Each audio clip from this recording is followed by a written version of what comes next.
So in discussing, what kind of conversation to have today, trying to decide what's the right appropriate thing for this audience. Probably a 1-hour lecture on everything going on in W3C. It's not the right audience. It's not the right time of day. You want to have a conversation. If I get up here and say I want to have a conversation, what are we going to talk about? So we did a compromise. I have one slide. I'll talk a little bit about the slide, and then we'll have a conversation. And if there's nothing that you want to discuss, then I'll give another slide. Sooner or later, we'll be done. By the way, Yesha mentioned that it's been a very interesting, diverse day. We met with CIOs. We met with Chavrei Knesset. I'm very happy to be here tonight with you.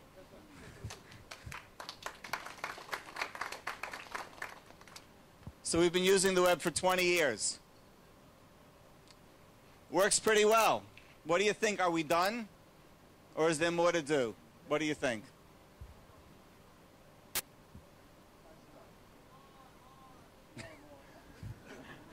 I see someone in the back wants the iPhone. The prize. No prize for that. So there is a lot more to do. And what we work on in W3C is trying to tie in with the innovation of the developer community and then get global standardization, get the approach that people come up with to be used in a common fashion. One of the things which is most wonderful about the web is that it's innovative and standard. Everyone uses it, everyone takes it for granted, but it's actually not easy to get the entire industry to collaborate on something, have it be very useful, and it works in the same way. We have plenty of examples in our industry of proprietary solutions that are very good. But for the whole industry to work together, quite a challenge. Sometimes we're very successful.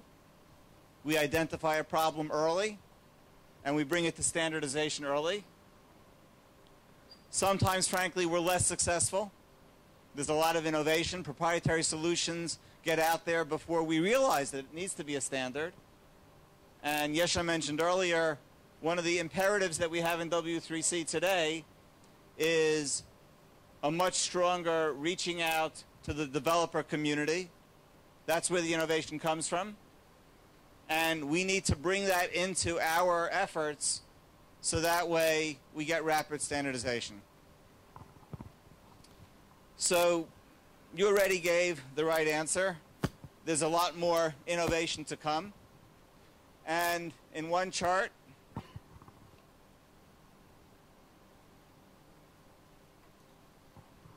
I just wanted to list 8 areas that we're working in.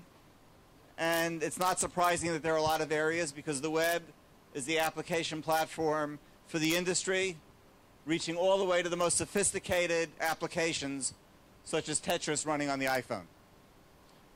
So what are the 8 areas that we're working on in what we call the rich and mobile web? First of all, web applications. That's the core platform itself. That's HTML5. And with HTML5, a common application platform, a lot of advanced facilities, and it's going to be used by every single browser. So we have participating in our working group, we have Apple, Opera, Mozilla, Microsoft, Google, Adobe, Nokia. This is going to be the application platform of the future. Standard video, customized style sheets, enhanced graphics, scalable vector graphics. What does scalable mean in SVG? It doesn't mean that you can scale it up. It means that you can scale it down. You write a very sophisticated graphical application in SVG, and suddenly you try to run that on a device that has very little power to it. It's not going to run if you're not using a scalable graphic framework. We have a scalable graphics approach. Fonts. The richness of the web from a fonts perspective should be the same as the richness of the desktop. And critical to an application platform is not just the functionality, but but the APIs. Web for all, accessibility. This is something very, very important to the W3C. I'll tell you from the perspective of the developer community, this is an area which is underrepresented in the developer community, because people are always thinking about the most advanced, the geekiest users. What about the least advanced users? So to us, accessibility starts with people that have handicaps, hearing impaired, sight impaired, but accessibility is also the aging. How do we bring the web to people who didn't grow up with technology? Accessibility is also about people who don't speak the languages. I don't mean the computer languages, I mean the real languages that are representative on the web. How do we translate the web to different languages? How do we reach different cultural groups? Major underrepresented opportunity for people to be innovating and bringing the web to all. Web of data. In our, mostly in our government initiatives, but also within the finance industry, for example, with their XBRL standard, if you're familiar with that. Healthcare. People should publish data with semantic information about the data, so that way one person's data could be linked to the next person's data to allow better mashups of data on the web. The web of devices. There's got to be a way that I design a web page and it's equally viewable on the desktop, the handheld, and every new kind of device that arises. So we're reaching down to sensors, we're including gadgets, we're supporting geolocation, obviously has become a major function in this world. All of this, again, in a standard way, working across all platforms, all browsers. Not every part of the future web represents an area that W3C is working in. Sometimes we watch the innovation and we try to decide when to jump in, and we may not jump in. We don't know. The social web is an interesting example of that. So again, what's wonderful about the web is that anyone can share with anyone. So in the social web, you have Google, you have Facebook, MySpace, YouTube. Are all these things working well together? Do they have the same underlying collaboration infrastructure today? Not exactly. So when is the appropriate time for us to bring the parties together and standardize that? Collaboration is such a critical part of the web. It would be a shame if the web were open and common to all, but collaboration broke into walled gardens. So we have that consideration about the social web. We have a similar situation with cloud computing. For now, we've decided that cloud computing is too early to standardize. There are a lot of different models about cloud computing. Is it infrastructure as a service, platform as a service, software as a service? Have we solved the security problems yet? Have we solved the identity management problems yet? All of these are open questions for us. Web services, similar idea. And finally, you know, when people started with the web, it was like, okay, put it out there and try, and if it works, it works, and if it doesn't work, you know, well, we can live with that. Well, increasingly, we can't live with that because the web is supplanting everything else. And if the web becomes the infrastructure that we all use to share information, for entertainment, for electronic commerce, we can't allow the web to go down. So what's the responsibility of the consortium of companies working on the web? What's our collective responsibility to define ingredients, protocols, APIs to make sure that the web is survivable as a critical infrastructure? So again, the challenge for tonight was for me to give enough of a sprinkling of what we're working on to try to identify some questions in your mind or to start some conversations. Also, very important to highlight, even though you all agreed at the beginning, that innovation on the web is starting today, it's not ending today. And mostly I wanted to have a conversation with you today. And I know that the hardest thing in any situation like this, even if it's the Garage Geeks, the hardest thing is to be the first person to raise your hand, but not with the Garage Geeks. It's easy here. Yes? My question is, do you deal with... What's your name? Oh, my name's Ariel. My question is, do you guys deal with privacy? Geolocation, social web, services, cloud computing, privacy. There's no standard, like privacy. You guys working on anything on dealing with that? Yeah. No, that's a great question. You know, I'm sorry, let me repeat the question for the people in the back. The question was, where is the W3C focus on privacy? Right? Yeah. Geolocation. Oh, especially, well, do I need to tell anyone that privacy is, or lack of privacy, thanks to Facebook, has been in the news very heavily recently? So good question. So when it comes to what you can do or can't do on the web, which is a generalization of privacy, and security is in there as well. Actually, we have a long history. A lot of our history relates to what was really important 10 years ago, content management, making sure that you had the right hooks in the system so people could decide what content was appropriate for them and what content was not appropriate for them. We don't try to decide policies. We don't try to decide what's right or wrong, but we want to have the hooks available so that way people can shield themselves as appropriate from inappropriate content. Right now, as part of the European Union Framework Program, the W3C is a global organization. We have 20 offices. We have 3 major sites. The 3 major sites are in Japan, in Boston, and in France, southern France, Sofia. So the Sofia site works on the European Union programs, and we have a project as part of their framework program called Prime Life, which is looking at those kinds of questions, looking at privacy. However, to date, you're raising an excellent point. To date, we don't have a very strong project of how are we going to solve the privacy problem. I think to some extent, we're all still experimenting. And that's one of the things we learned with Facebook 2 weeks ago, is that we're all still experimenting.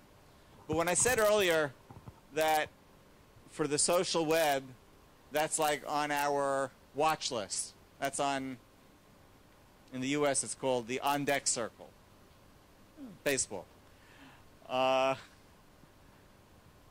So issues related to the social web are on our watch list.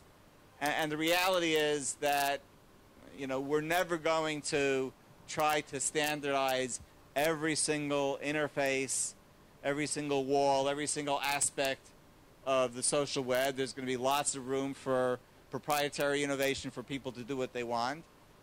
We're an infrastructure organization, and yeah, privacy is a key thing that we're looking at as one of the next things that we might take on. So I'll be in Silicon Valley next week, and that'll be one of the key things that I'm talking with several of the companies there. Other questions, ideas, concerns? Are you allowed? Yeah, as I said, Listen to the question and then how do you feel about companies implementing HTML5 for people standards? Right. So the question, let me just repeat for the people in the back. So HTML5, I think most people know, is the next standard for HTML. And it's currently in draft status. It's not yet in final draft status. And the question was, how do we feel about people doing draft status? So in implementing it in draft status. So we're very supportive of people implementing standards, especially something as large and complex as HTML5 in draft status, because the reality is that it's very difficult to go from nothing to the whole solution is pervasive in one day. The real world doesn't work like that. So I'll tell you an interesting story. I was in China last month, and people were debating, you know, HTML5, it's going to take a long time. The final standard doesn't come out until the end of 2010. And then they were imagining, they were questioning, it'll take so many years until it's implemented. And then people have to start implementing the APIs and building applications based on that.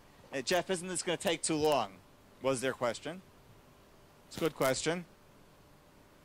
And as I'm trying to think of a clever answer, someone in the audience gets up and he says, well, actually, I work for Google. And we're doing Chrome in China. And I'm implementing HTML5. If you want it, download Chrome, and you can start using it. So, you know, the buyer beware. If you're going to use HTML5 in its pre-standard fashion, there's still a lot of debates. There are still a lot of entries in Bugzilla.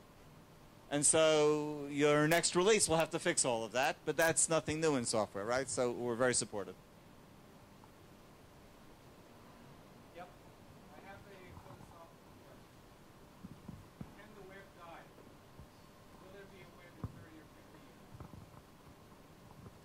So the no, it's a. So the philosophical question was, can the web die? Will there still be a web in 30 to 50 years? You know, it's interesting because I can remember 20 years ago, people were saying the mainframe is already dead, but it's actually still here. You know, one of the sad things of our industry is that sometimes things should die. And they never die, right? So, you know, what is the web? So if the web means the opportunity for everyone to be an author, everyone to publish their data, to share information, to do advanced applications, collaboration, social, entertainment, can that die? I mean, that can die no more or less than Western society could die, which is a different philosophical question, which I'm not going to go into. So that can't die. Will the protocols be enhanced and evolve? Will there be new innovation? Will we do things tomorrow which are so much better than how we did them today? Absolutely. I don't call that death. I call that life.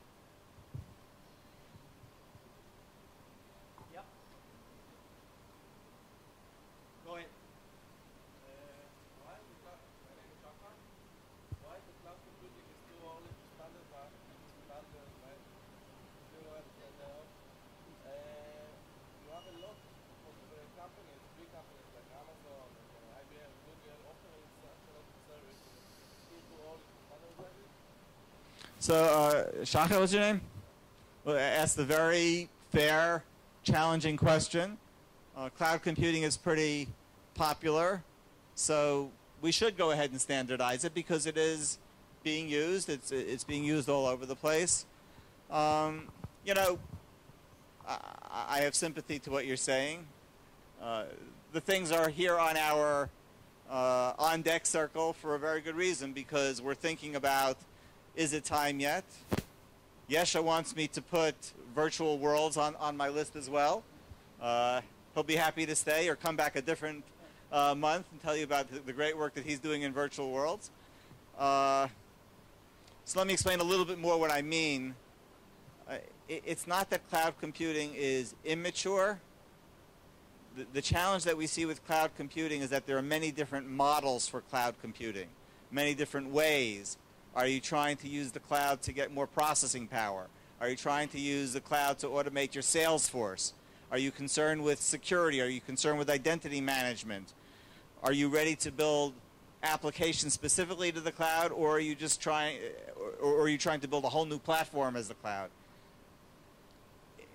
The fact that there are many models and we haven't yet settled down to what the right model is makes it challenging to build a standard. Because if you bring Salesforce.com to the table, and they have the Force platform, and you bring Amazon to the table, and they have EC2, there isn't even a language to bring the two of them together. So maybe you need 2 standards, or 3 standards, or 6 standards. So when you have 6 standards, you don't have a standard. So we're looking for a little bit of shakeout there. Yeah, so some people do integrate with them. There's actually a very interesting project where some of you may know about this project. There's a project called Delta Cloud. It's an open source project. It's sponsored by Red Hat. And to your point about integration, what Delta Cloud is trying to do is trying to build an API layer which is above all of the other APIs of the other cloud solutions. And they're saying, let's have an open source approach. No matter what you're doing in cloud, Delta Cloud will solve that. So we're talking to Red Hat. That's a candidate area, and it's very much consistent with what you're saying. And again, this is the on-deck list, or the bottom half is the on-deck list. So just a follow-up comment. How many groups do we have now in W3C? So, yeah, so you want to know how many groups or how many are actually doing work? Okay. They're all doing work, is my answer, of course. So there are 70 working groups that are looking at different aspects of the web. We divide our work into 4 different domains. One we call the interaction domain, which is really focused on web applications and the like. The ubiquitous web is looking at mobile, getting it down to work perfectly well on all handheld devices. Accessibility, the Web Accessibility Initiative or the WAY Initiative. And then the 4th area, the biggest catch-all, the most diverse area, we call technology and society. And that's where a lot of our experimentation is, web of data, applying that to vertical industries, the social web, cloud computing. That's where we're looking at a lot of the emerging areas where the web is not only an application platform, but it's touching society in different ways. And that's where a lot of our focus is for something like that. Also, another thing, if people are especially interested in certain things here, they can, through us, participate in some of the efforts here, and maybe even initiate new incubation things. So there's also an opportunity for guys here. Yeah, let me just say another word about the incubation. So one of the observations that we made a couple of years ago is that, and again, a bit to the cloud computing point, we don't want to be at the situation that we don't start a working group until everyone agrees that this needs to be a standard. I mentioned at the very beginning, we've been on time with some standards, and honestly, we've been late with some standards. And that lateness is because we waited too long for consensus. So we have a strong consensus building mechanism. When we create a standard like HTML5, the entire world agrees to it.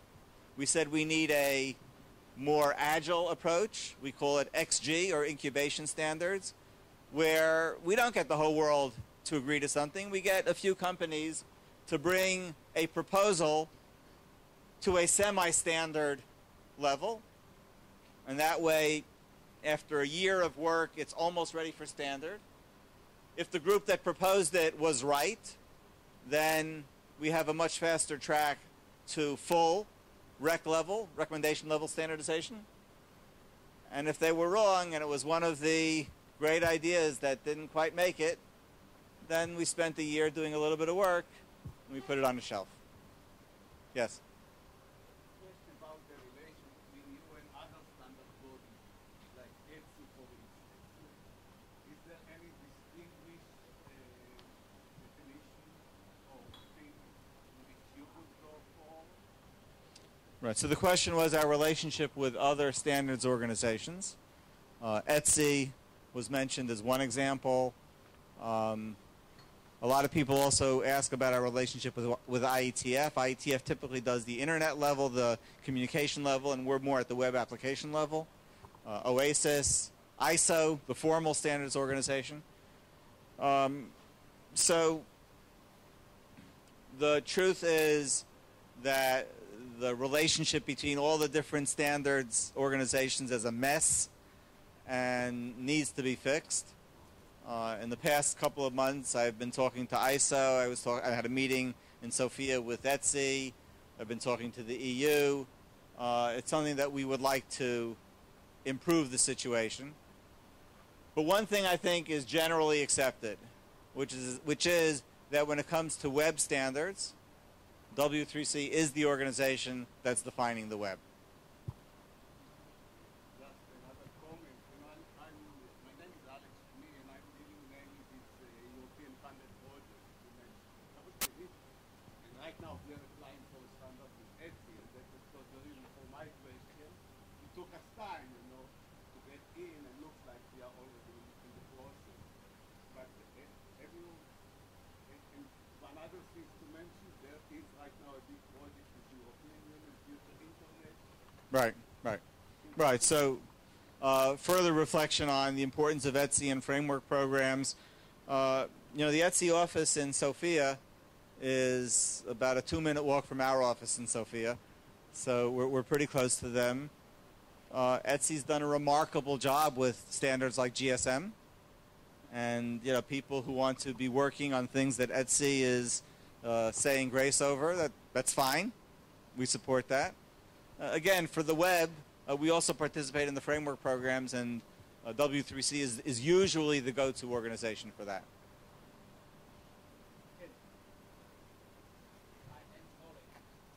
You're dealing, as an organization, you're dealing with companies and with a small group of developers, individual developers.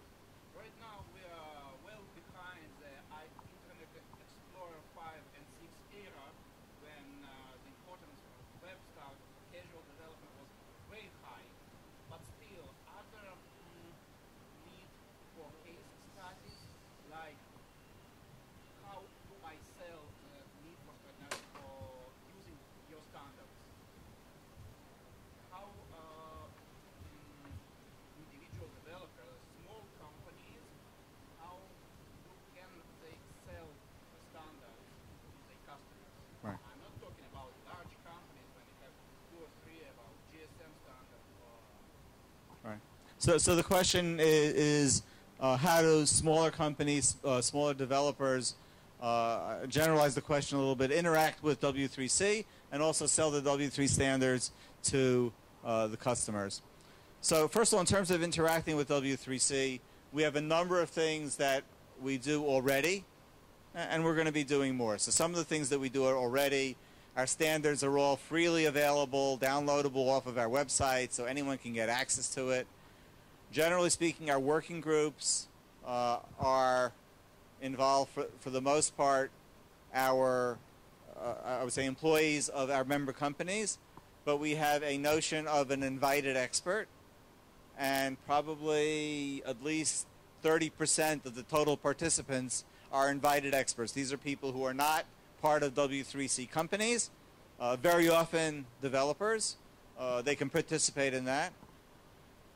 I also recognize that we need to do more. The XG, the incubation groups that I mentioned earlier, is a step that was taken 2 years ago. We have a task force underway now, and the plan is to do more and get greater outreach to the developer community. It was interesting. There was I forget the name of it, there was an open source conference, a conference of the Free Software Foundation called Planet something, I forget what it was, in March. And so I got a call one day and they said, Jeff, we're not sure that you're serious about developers. We need you to have a greater statement. What are you going to do about that to show us that you're serious? I said, you're having a conference in Cambridge? Sunday morning, I see you have a slot called breakfast. There's no speaker. I'll be there. So it is very important to me. Sometimes the most important thing in life is showing up. I didn't say that. Someone else said that, but it's a good saying. So here I am in this garage. I was worried it would be a real garage. It's a nice breeze. Thank you. So we've done some stuff. We need to do more. Now, in terms of selling people to work on W3C standards, once the standards is designed, that's the easiest thing. W3C is defining the standard for the web. We've been doing it for 20 years. It's what everybody uses.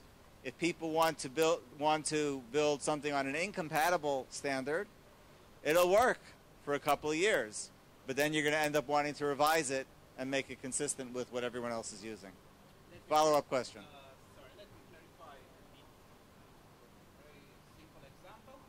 That a customer comes in and asks for a website that works only in Internet Explorer. How do I sell him so the site can work with Chrome or Safari? Right, so question was, customer trying to cut down on cost. Yes. Every shekel counts, right? So he's only using Internet Explorer. What's his motivation to work with Safari or Chrome or anything else like that? So as a futurist, my usual approach is to look to the past. Because you can't convince people based on the future, but you can teach them what happened in the past. And there was a point in time that every browser in the universe almost was Internet Explorer. And you look at the market share, and I don't know what the numbers are in Israel, but you look at it on a global basis, and there's always change. And it's very short-sighted. And it always costs you more in the end to start on the wrong path. I'm sorry, to start on a proprietary path when a standard is out there. You can't convince everybody. There are people that do dumb things, but I think there's ample evidence in history that you're much, in the long run, and even in the short run, you're much cheaper solution, and you reach more people. For the case of the website, if you use the standard. Yeah, actually, one more quick answer to that. With HTML5, you actually have a reason for conversation with them, because one of the key benefits of HTML5 is you develop once and you deploy it on a web, on TV, and on phone on the same HTML code. It's built into it. But that's the theory. So in the long run, and especially for big sites, it's really a must. Are there any case studies published, especially with Israelis, where standards are like, say, אבל בדרך, זה רעיון טוב. אולי נבקש ממך לעשות את זה. כן. Can I just add something? I'm part of the forum in Kapuz, the Web Developers Forum. So what? Okay. So what some of the people that I know, is this good? Okay, some of the people that I know, web developers, what they do is they say, okay, we will support Internet Explorer, we'll support Internet Explorer 6, but we develop on Firefox because of Firebug. So if you want the Internet Explorer 6, you will pay more. And then they start thinking. We have another question here. Go Our ahead. prize winner. How would you describe your relationship with development companies like Google and say Microsoft? How do you protect the interests of the users against commercial interests of the companies wanting monetization? Right, so there are two questions there. First of all, the first question is, what's our relationship with large commercial companies? And the reality is that almost every large commercial company is a member of W3C, and since we're setting the standard, they're very active in the working groups, and it's not hard to get their engagement. The only thing that sometimes is hard is they disagree from time to time. And, the UN has a much easier job sometimes than we do, getting them to agreement. The reality is that the original inventor of the web, Tim Berners-Lee, is the technical director of the W3C. And in our bylaws, he has veto power. So he can decide, four companies are disagreeing with each other. He can decide what's the best from the perspective of the technical integrity of the architecture of the web. It's a veto power that is only powerful because he very rarely uses it. because it's really our usual approach is a consensus technology merit approach. That was the first half of your question. The second half of the question is who's looking out for users? And I have to be honest, we are not looking out enough for users. And one of my priorities for this year is to find a way to get greater engagement of the user community. Well, accessibility, I think, is an area where we've succeeded in hitting the needs and interests of one user group. But when I think of users, I think of ease of use. I think of, having, I talked about the aging population, having it being very intuitive for people. I think we have more work to do, to be honest. My name is Maya. As a futurist, what are your thoughts regarding micropayments and virtual currency? If anything, the latest debacle between Facebook and Zynga, for example, highlighted the lack of common base for those things. Yeah, so micropayments are extremely important, and I probably should have mentioned it more explicitly, but that is also something that we're very actively looking at as a possible next area to go deeply into. Virtual currency, so people have had hard currencies for years, and one of the most popular ones today is the euro. So I don't know that if we've solved that problem yet. Maybe we need to go to virtual currencies. Maybe it'll be better. Very complicated. Yes.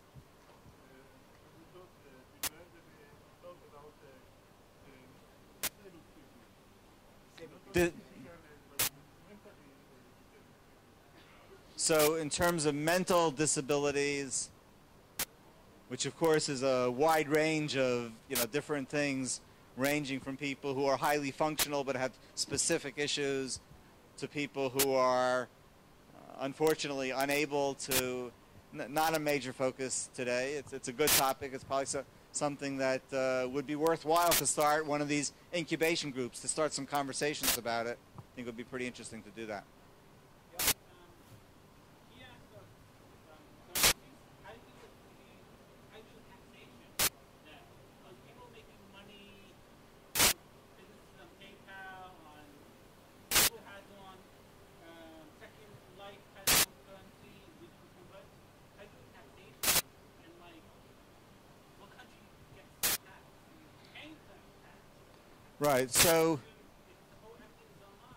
Right. So that helps.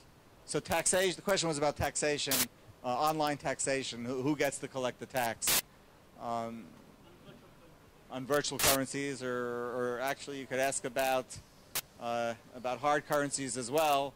If the vendor is sitting in the Cayman Islands somewhere, internet taxation in general, very big issue.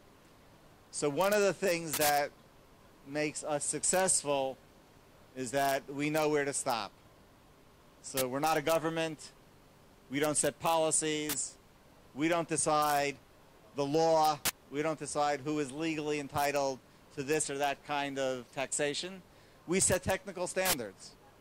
When the day comes that there are enough interest in technically what's the right set of interfaces to use, so we have a common way of doing micropayments, that would be where we get involved, but not in the setting of legal precedents or anything like that. I just want to add one thing regarding financial and these type of issues. That one of the conversations we had was about that. Unfortunately, the actual people that are doing the standard are not really interested in that. These are usually engineers, technical people. They never went to business school. They're not startup people, so it's not very interesting for them. Usually these conversations sort of are left behind, and I think it's a big miss on the internet itself. I mean, we really missed the boat there, but it's one of the things that we definitely need to do more. How are we doing? Yep. Yes. Name? Jim.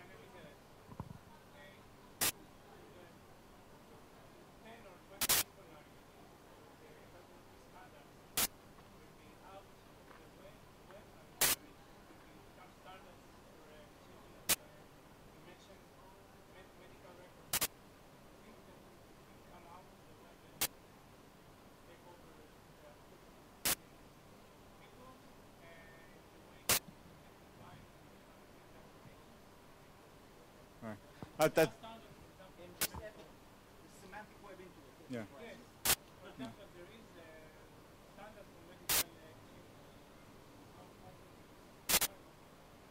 So that's a great question, and I'll repeat it for the people in the back, is, today W3C works on the technology infrastructure.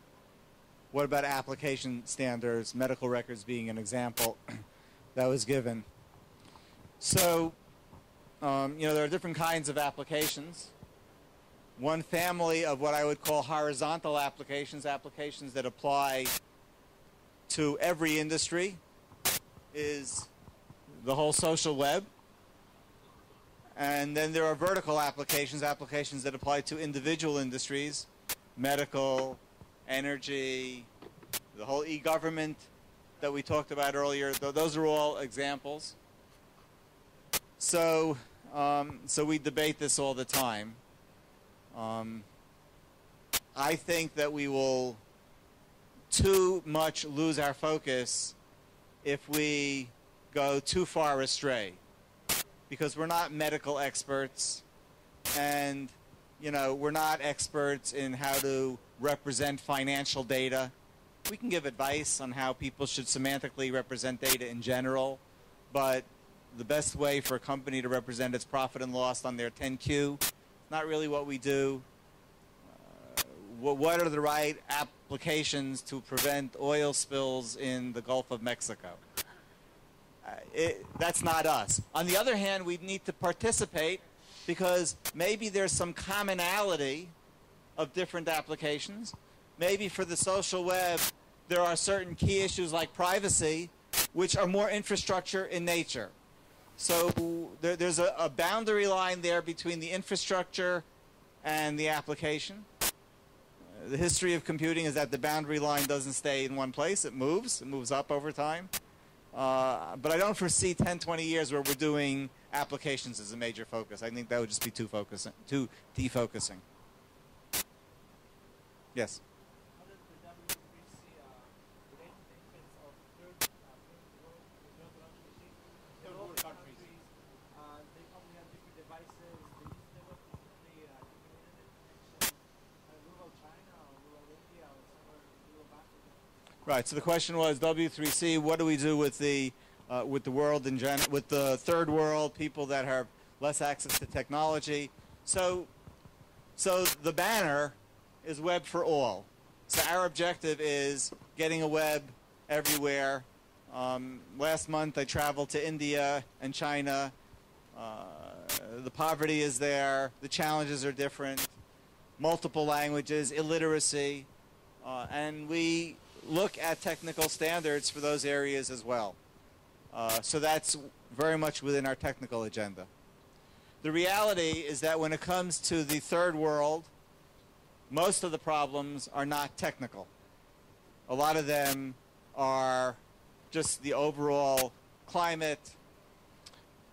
About 6 years ago, I was giving a lecture at the United Nations.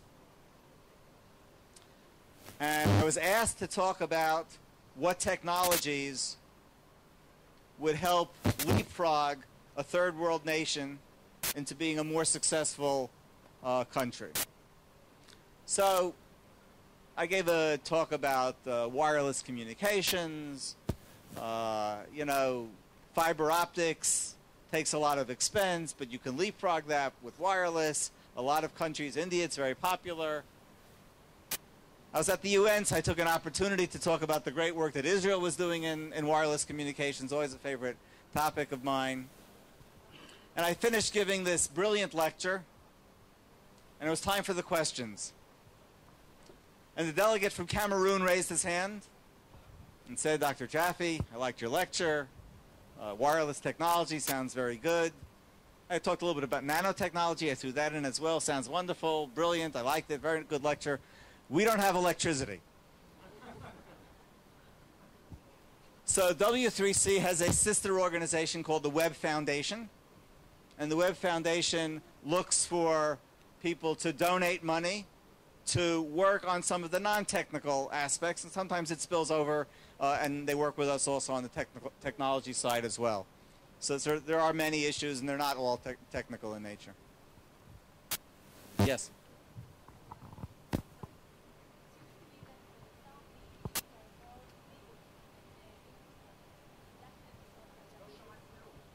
I'll repeat it. It's okay.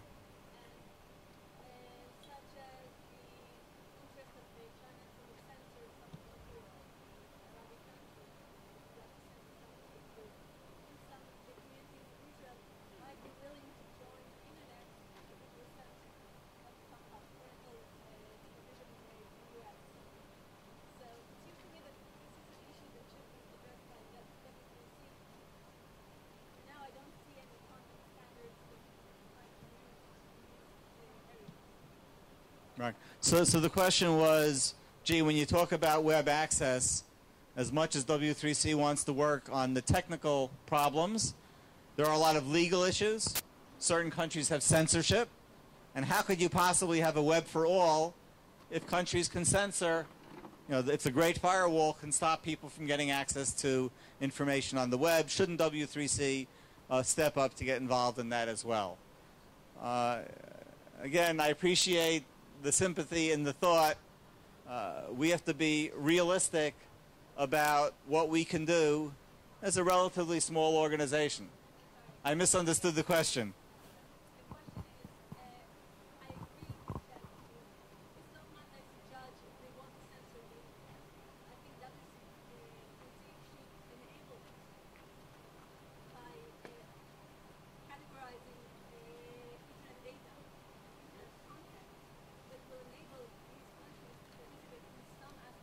I see. I see. So the focus more in your question was to develop standards which make it easy for countries to censor information, so that way those countries can play as well if they want to do censorship. You know, we have some content filtering standards that we've worked on, more to do with, you know, protection of children from inappropriate content. I don't think we have a great interest in making it easy for countries to censor data on the web. It really, I mean, we don't control what countries do, but it's really not consistent with our values, and I don't think we'd want to encourage it. אנחנו נסיים ב-one question. What would be your recommendation for people who are wanting to come up with new ideas and to generate standards? And as you think about it, I just want to mention again that the IAL is here. If you need any information about our organization here in Israel, if you want to participate or join in one of the groups that we currently already have for web developers or web designers, then IAL is your man, and we will stay here for 10-20 minutes afterwards for questions and answers. So, as startups, what we should do, what we should think about.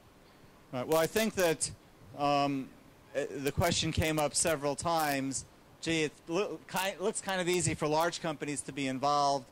How do small companies get involved? And here what I would point to is, you know, we realize, well, everyone realizes, innovation always comes from the small companies, right? So we feel a need to get more engaged with small companies. That's why I'm here. That's why we created the incubation group concept, the XG concept. And you'll be hearing more as we provide more opportunities for developers over the next 6 to 12 months as well. You know, starting an incubation group is not difficult. Generally, you convince 3 companies that it's a pretty interesting thing to get started with, and you're off and ready to go. So I would say if you're working on something and you see value in influence in starting a new standard, you know, again, I would help you, and we'd show you how to do it. If there's an existing standard and you want to be participating in it, but it's kind of hard because you're part of a 2-person company and it's hard to get access. Again, I mentioned earlier we have the invited expert route, and again, IAL could help you with that as well as appropriate. This has been really great because, you know, whenever you have an hour and you give a 10-minute presentation and you rely on the audience for the other 50 minutes, there are several possible failure modes. One failure mode is when you look at each other for 15 minutes. I'm not such a pretty face. Another failure mode is one guy in the audience has one passion that no one else cares about, but he or she is insistent that that's what we're going to talk about for the next 15 minutes. This has been a very wide-ranging conversation. I really got a lot from it, from the questions, and each of them, you know, one of our rules in W3C is no questions are bad. So all the questions were great, helped me understand more in terms of what people are thinking about. And as Yesha's been saying several times, you know, get involved, because we really need your involvement. Thank you very much.